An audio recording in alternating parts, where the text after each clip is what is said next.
Everything Band, a podcast that features conversations with composers, conductors, and performers of music for winds. My name is Mark Connor. I'm a composer, and this is the very first episode. And my first guest for the podcast is John Pasternak. John Pasternak has directed and composed for community ensembles throughout the Cleveland area since 2003. Mr. Pasternak has earned a bachelor's degree in music education from Kent State University, where he served as president of the Ohio Collegiate Music Education Association chapter. He also composed and conducted works for the KSU ensembles. In the fall of 2010, he composed a film score for the KSU independent film Breaking News and was staff arranger for the Kent State Marching Golden Flashes. In 2012, he completed work on his second film, Research, the musical. Mr. Pasternak has been a member of the American Society of Composers, Authors, and Publishers since 2008. John is currently a band director for the Warrensville Heights City School District. Welcome, John. Thank you for having me, Mark.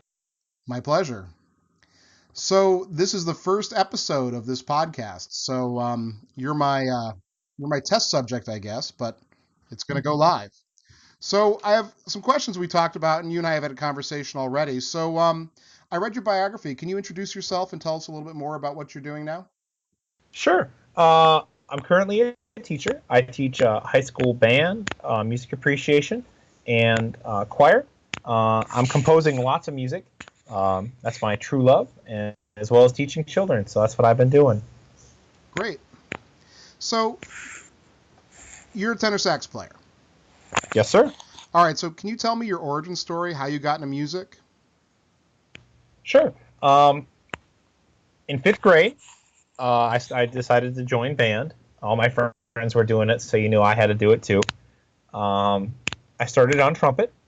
At the end of my fifth grade year, I had to get braces, so I was moved to the trombone.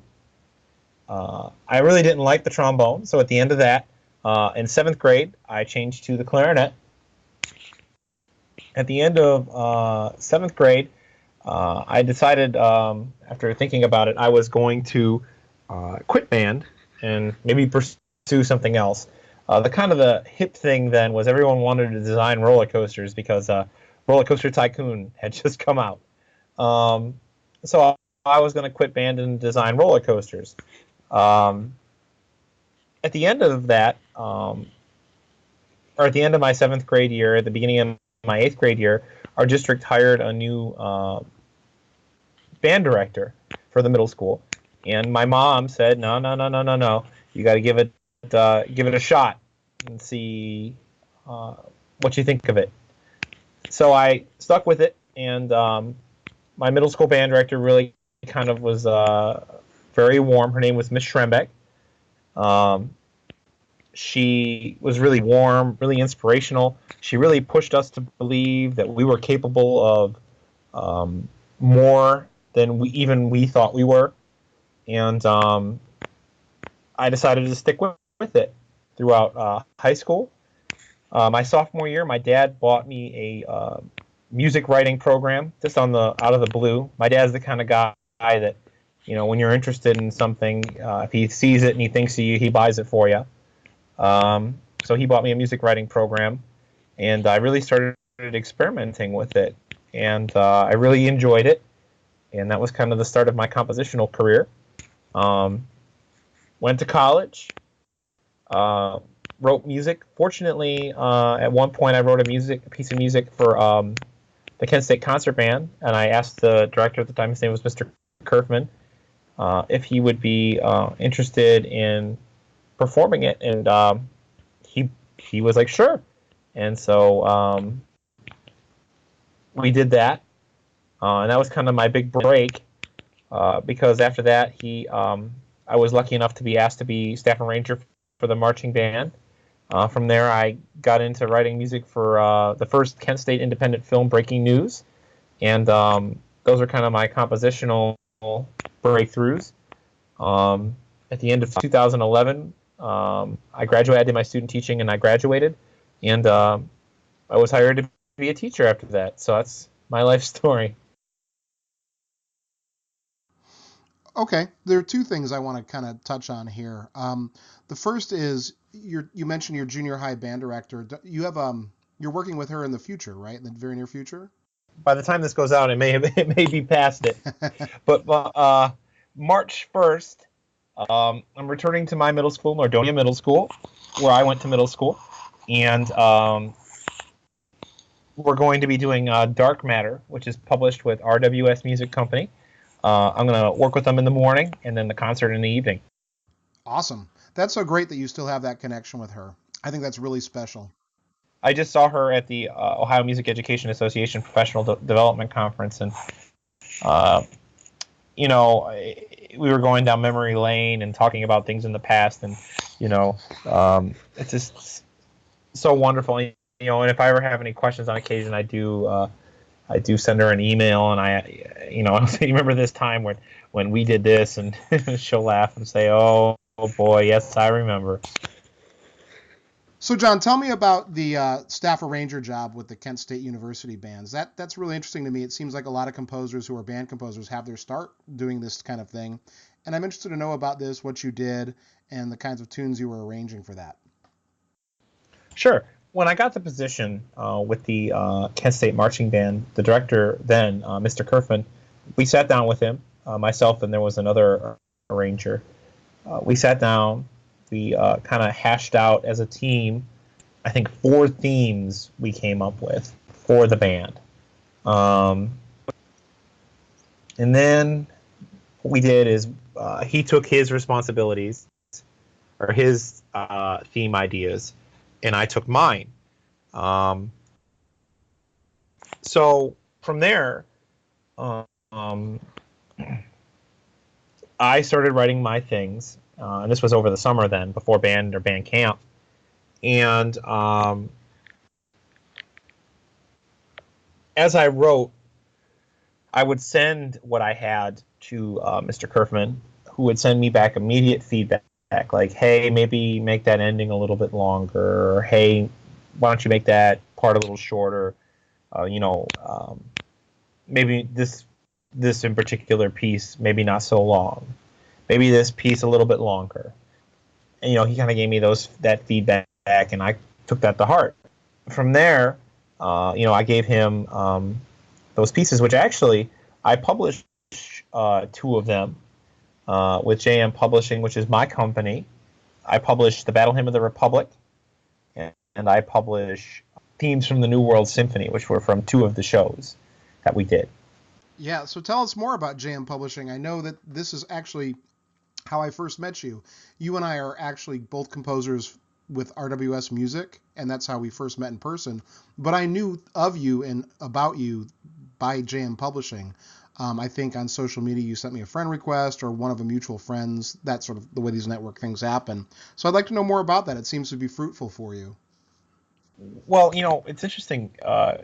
Even up until this day, I had no idea of the magnitude or the success of JM Publishing.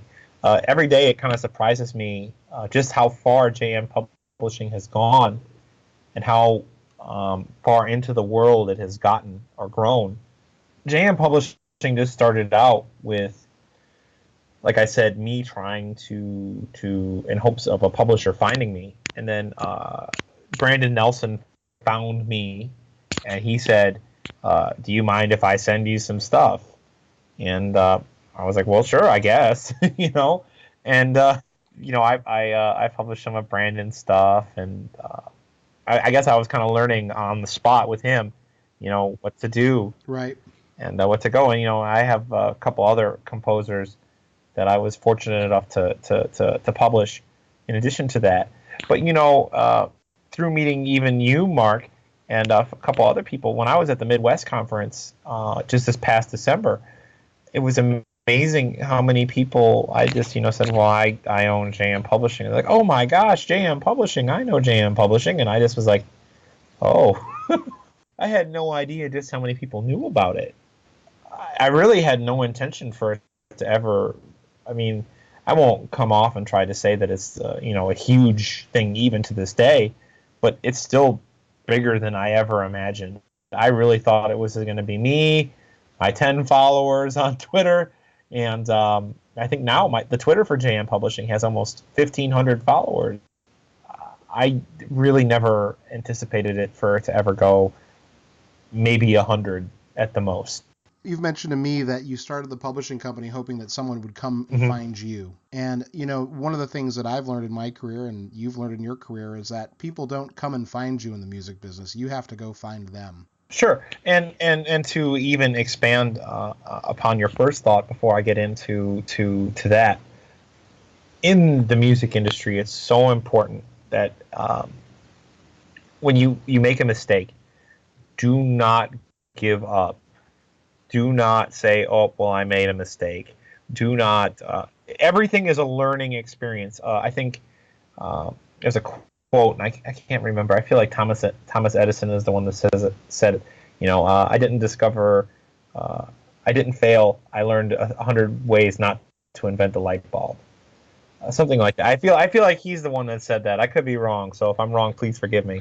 Yeah, my favorite quote about that is if you never succeed, if you show me someone who has never failed, I'll show you someone who's never succeeded. Yes, exactly.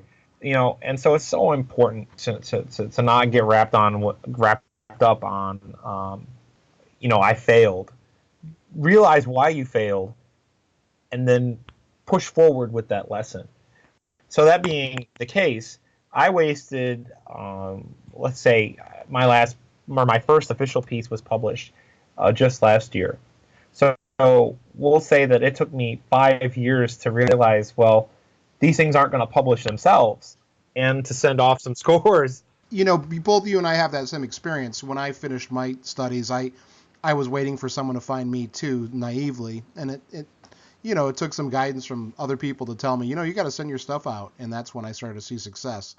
And I think that's more my point, is about taking action. I had seen some of my friends were starting to take that step and getting their works published, and that's, I guess, the moment that the light bulb went off in my head, where I said, well, I guess it's not going to publish itself.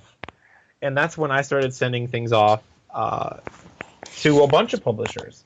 You know, because at the time, I just said, well, I don't really know who to send them to. So I just started anyone that had a submission process on their website that could be done digitally.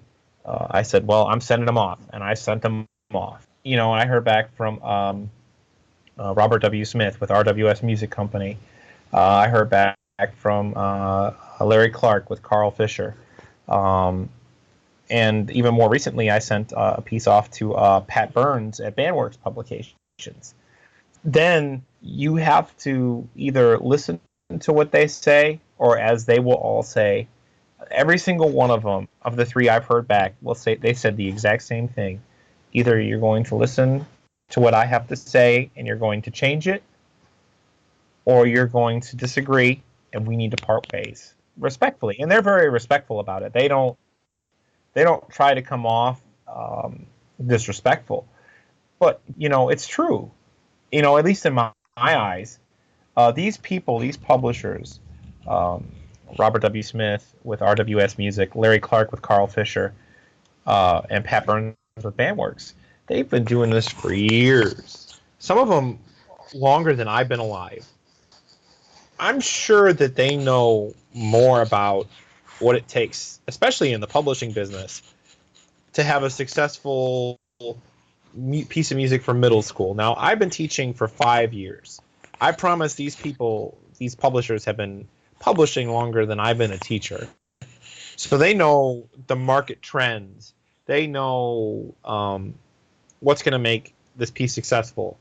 Now, I understand, you know, someone will say, I have to express my art. I have to express myself. Well, that's great and that's fine, but you have to understand that if you're going to be that way, it may not work for a fifth grade band. Right.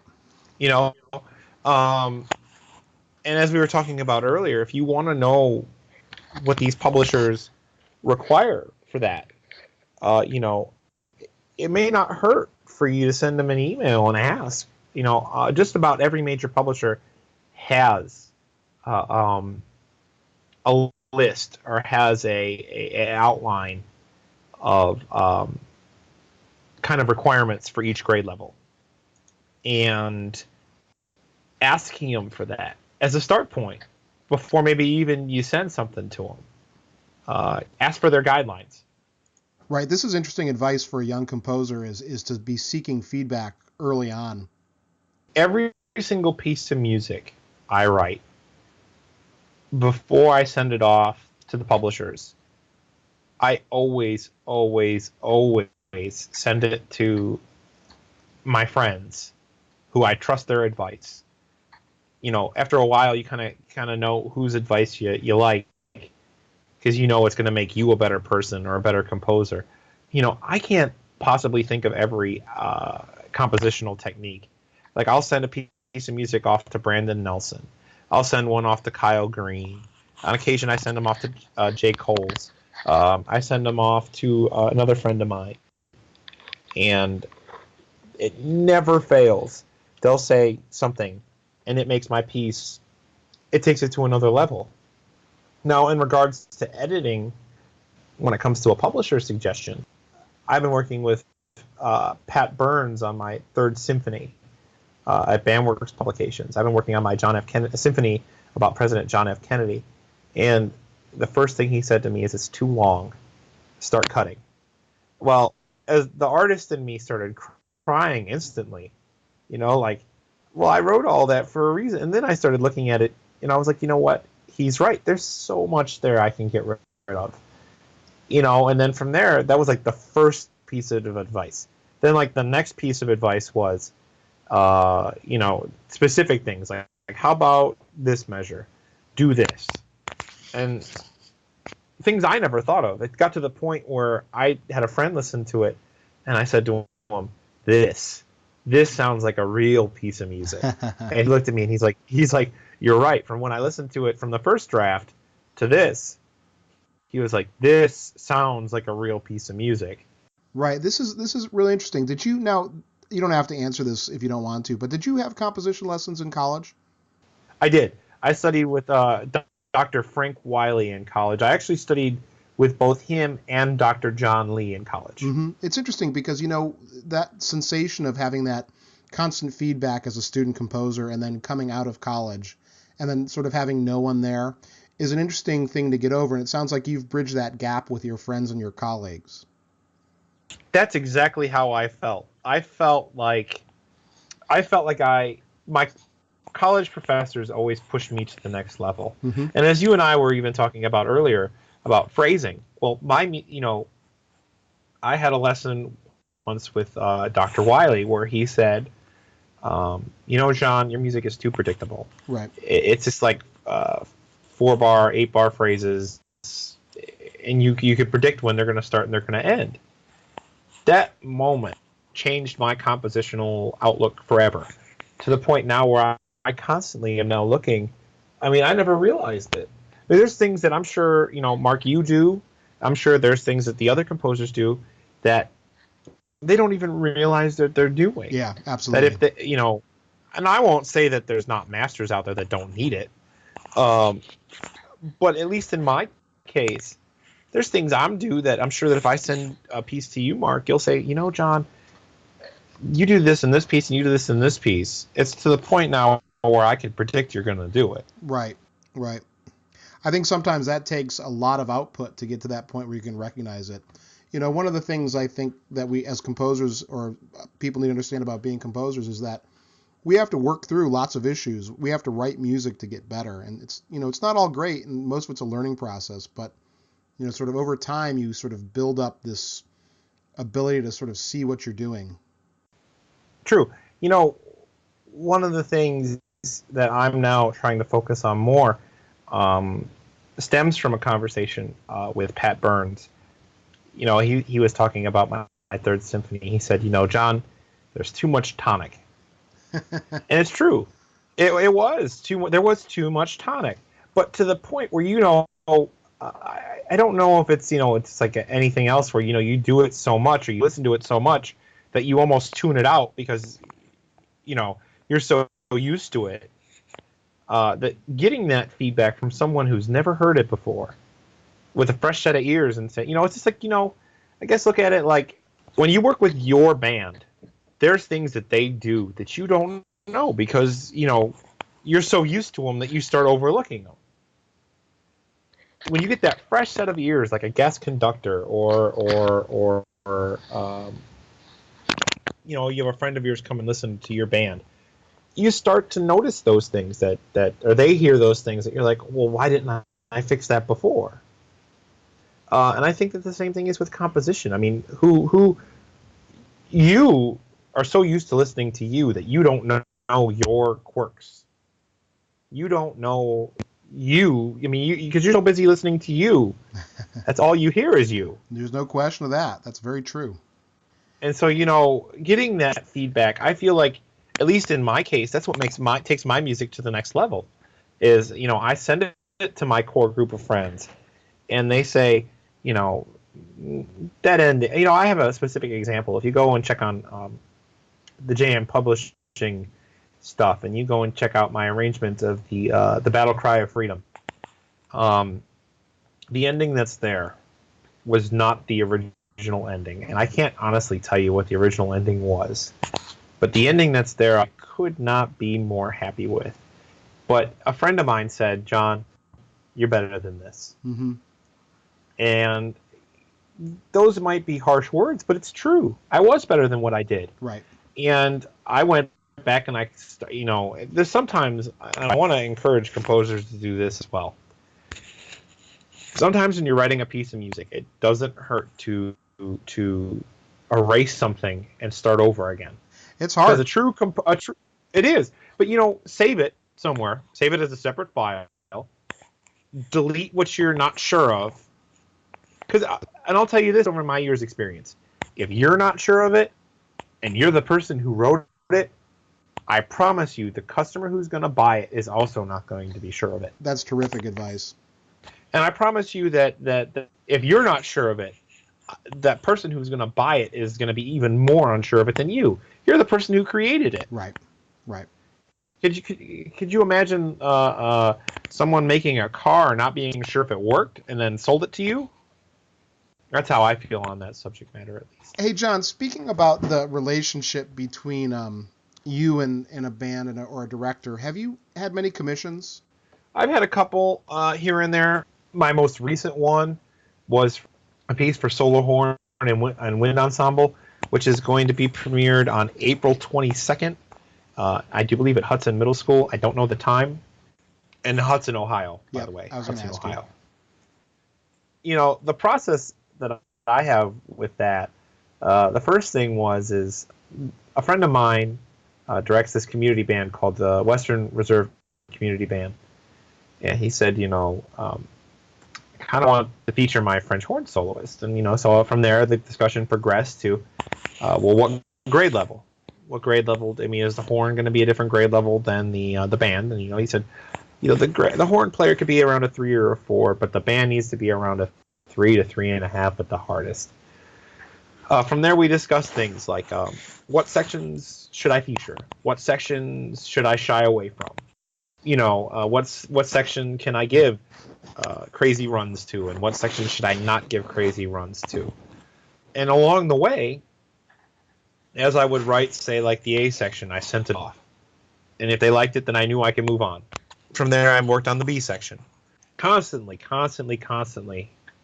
getting feedback to what I was doing from this conductor.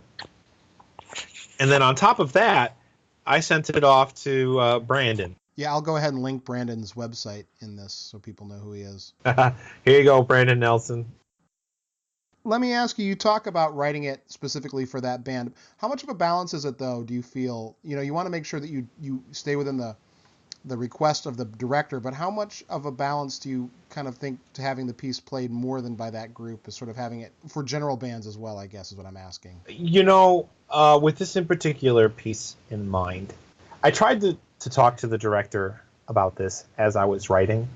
If he really wanted something for just his band, like, for example, the horn part, I know if I'm trying to keep it a grade 3, because eventually I might want to send it to a publisher, I can't have him playing high A.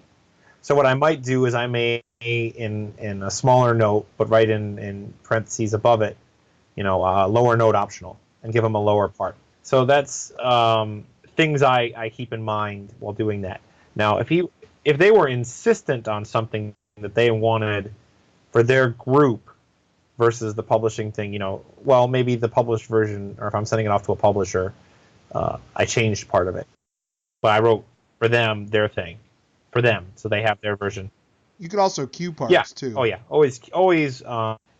Some of the earlier we had talked about asking publishers for their list of guidelines. Sometimes they'll tell you like specific instruments that have to be cued, because like for example, not every band, especially grade 1, has horn players. So sure, if you're having something that's featuring the horns, that maybe it needs to be either one be doubled in the tenor sax or the alto sax, but at least needs to be cued in one of those parts. Absolutely, and I think that gives flexibility to directors.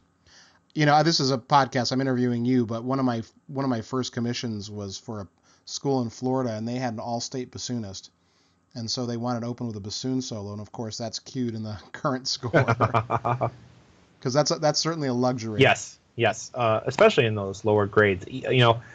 That brings me to another point about grade level. You could write an excellent grade 1 chart, but you also need to pay attention to the course of it, like the whole piece. Like if you write an excellent grade 1, and then that last note is a high C stinger in the trumpet, it could be grade 1 the whole piece, but that ending is now a grade 4. So right. And that also brings us back to artistic freedom. That's where you have to realize, unfortunately, to get published, there's going to be a limitation on your artistry, and you have to be okay with that. So, John, I want to talk a little bit about sort of what you value as a composer, and especially as an educator. And so I want to ask you first, what general advice would you give to young composers, especially those who want to write for band? Be humble. Be human. Remember that you were once in their spot. And also remember the people performing your stuff are human too. For the composer, that's advice to the composer. Remember that Finale and Sibelius do great jobs playing anything you write. But can a person really do that? Can a human being really do that? I'll never forget one of my very first pieces. I used to always joke at first. I used to say to the players, well, Finale could do it. And I used to always joke with them, but I didn't realize just how even though I knew better, some people right. don't. I think I don't want to overgeneralize, but I think that many young composers have that moment where they have that sort of disconnect between what the MIDI can do and what a real person can do. And I think that's part of the learning process. Oh, it's a crucial part of the learning process. I'm struck by your comment about humility. That seems very important to me.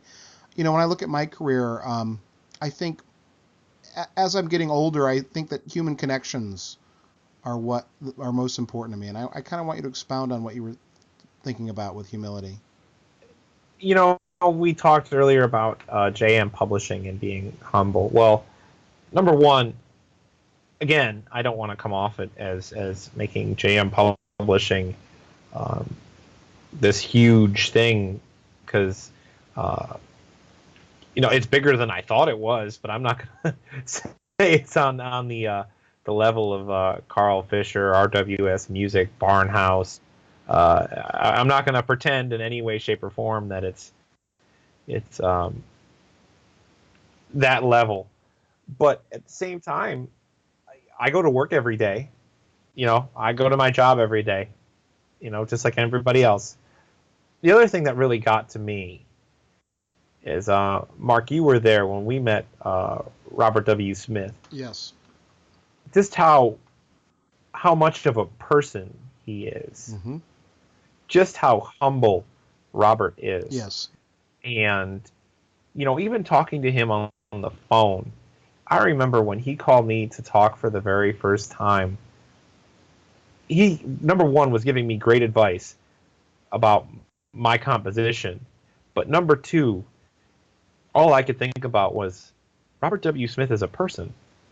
Yeah. And I'm talking to him on the phone, and all I could think about was, man, I remember playing in canto, and I remember playing the Great Locomotive Chase. I remember conducting that during my student teaching.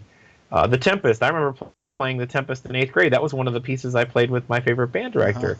And so it's just, you know, it's just, and those were the things going. You know, although I was taking notes like a fiend and writing every single word Robert said to me down, it's just so important, you know, in this industry. You know, we were talking about this earlier at Midwest. By the way, if you've never been to Midwest, you know, sometimes you go to your state conventions and you run into a few celebrities. Midwest is where every single person goes. Like, your state conventions are wonderful, and I'm not trying to tell you not to go to them, but Midwest is where the people are. And that's where you get to meet Robert W. Smith.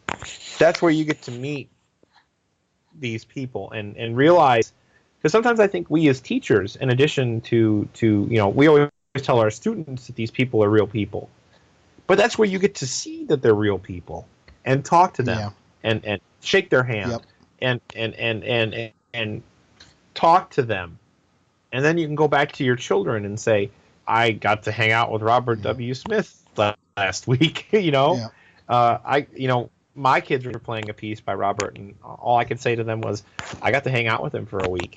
Yeah, it's so true. Midwest, that's what Midwest is. It brings so many people together. I'll never forget my first.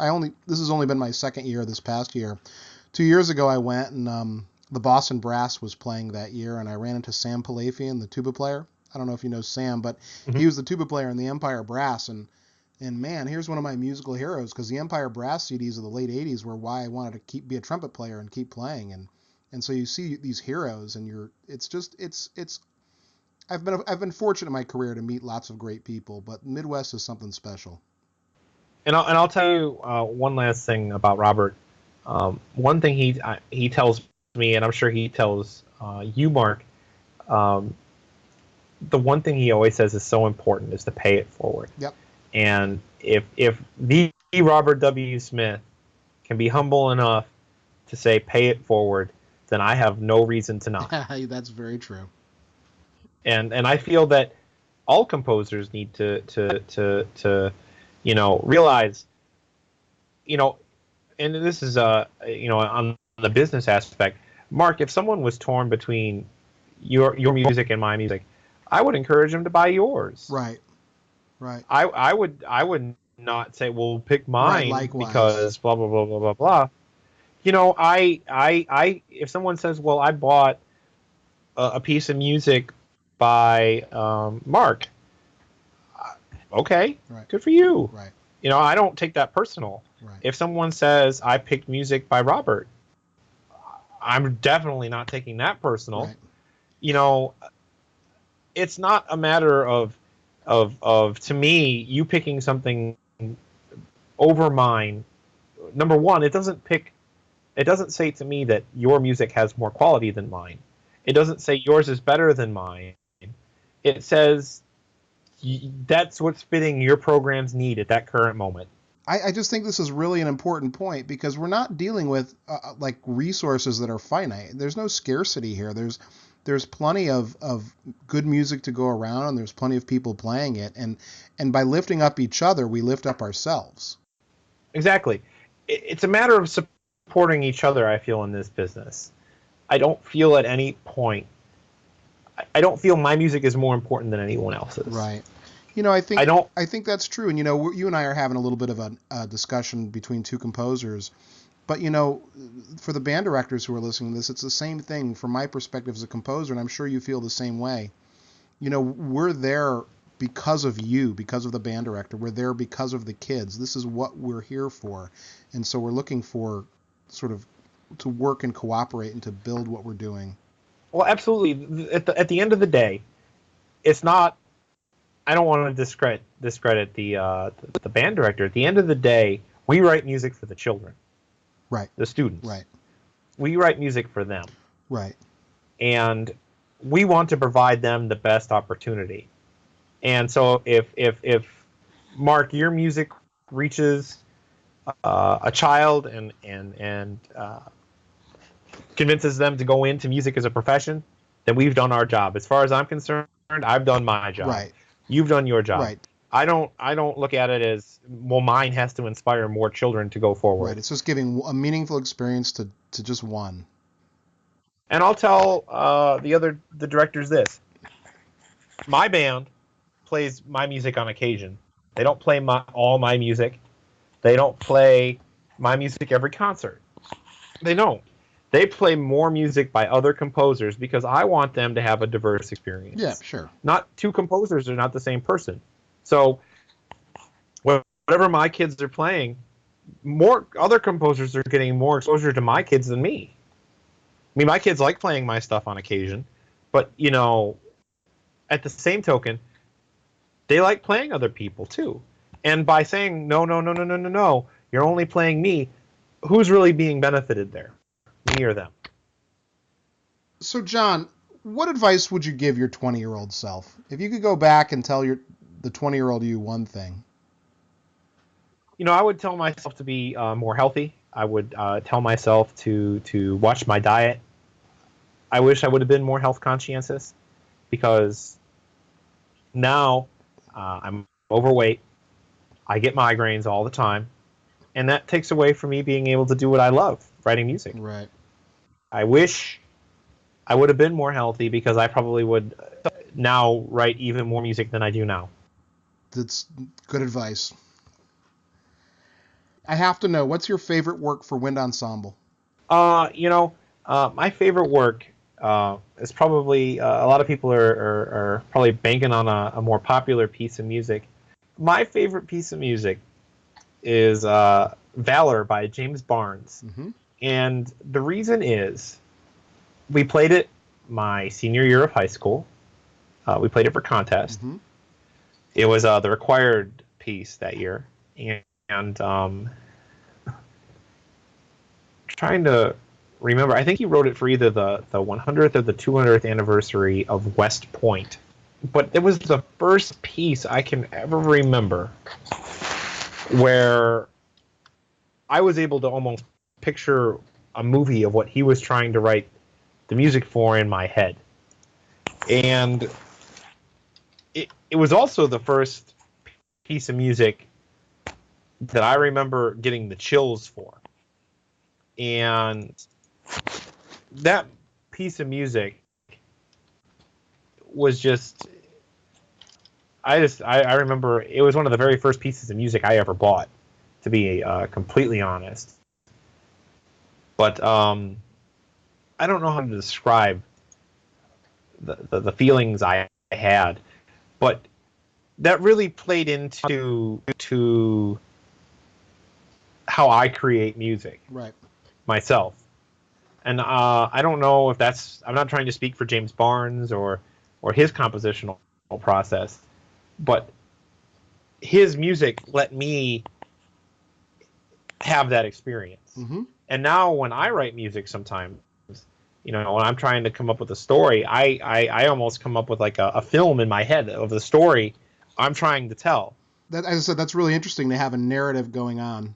Yeah, most of my music have a narrative, and as we were talking about earlier, regardless if that narrative is in the program notes, sometimes that narrative even gets even deeper. Mm-hmm. Because, you know, looking back even to the Beethoven and Berlioz and Shostakovich and some of the more profound and prolific composers, it's really interesting to know just how daily life really impacted these composers' music. Right. Like when Beethoven was going deaf, he wasn't really worried about going deaf per se, as much as how people would perceive him being deaf, or how it would impact his daily life. And he really kind of took that emotion out in the Eroica, you know, the starts of that. So it's just very interesting to me. I mean, heck, if you want a really great example, Hector Berlioz and the Symphonie Fantastique. Right. There's so much to talk about as far as program music, and and the meaning of music. And I was just reading an article. I can't remember exactly where I saw it, but it was talking about all music has a program, even if it's not explicit. Even the most abstract music of the Baroque or classical eras, there's a program there. We may not know it, but there's always something. Always. Going back to I bet Haydn and Bach and Vivaldi. I bet it goes to the beginnings even. Sure. All right. Is there anything coming up that you want to share or promote? Sure. On April 5th, I'm going to go out of order here. I apologize. It won't be in chronological order. April 5th, my third symphony about John F. Kennedy is going to be premiered with the Hiram Wind Ensemble. The horn piece I mentioned earlier, called Exploration, is going to be premiered April 22nd by the Western Reserve Community Band. And then on March 1st, I'm going to be doing that concert with Dark Matter, which is published by RWS Music. Right. I don't know if I'm going to get the podcast out by March 1st. This is only the middle of February, so we'll see. Well, I'll tell you, it went great. I think so, too. I really appreciate you talking with me. How can people get in touch with you? They can check out my website, www.johnpasternak.com, or send me an email at john@johnpasternak.com. And if they want to follow me on Twitter and Facebook, all the links are on my website. All right, John, any final thoughts before we end our conversation? The one piece of advice I did want to say earlier that I forgot is, remember that just like yourselves, sometimes I feel teachers struggle with this, just like students do. But these composers that are alive are human beings too. We don't have superpowers. Right. At least I don't. I don't know about you, Mark. Not last I checked. I tried to fly the other day, and I suddenly got pulled back down to the ground. Oh, there's a metaphor in there somewhere. Yes. There you go. If someone wants to quote us, go for it. John, this was great talking to you, and thank you for being my first guest. Not a problem. It was an honor and a privilege, sir.